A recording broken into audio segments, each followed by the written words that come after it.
समय कतिखेर रङ बदल्छ कसैलाई थाहा हुँदैन।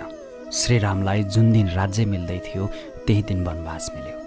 उनीहरूको अगाडि सधैँ खुसी रहनुहोस् जो तपाईँलाई मन पराउँदैनन्, किनकि तपाईँको खुसीले उनीहरूलाई सुकुन मिल्दैन। सुन्दर अनुहार भन्दा सुन्दर व्यवहारले सबैको प्रिय भइन्छ।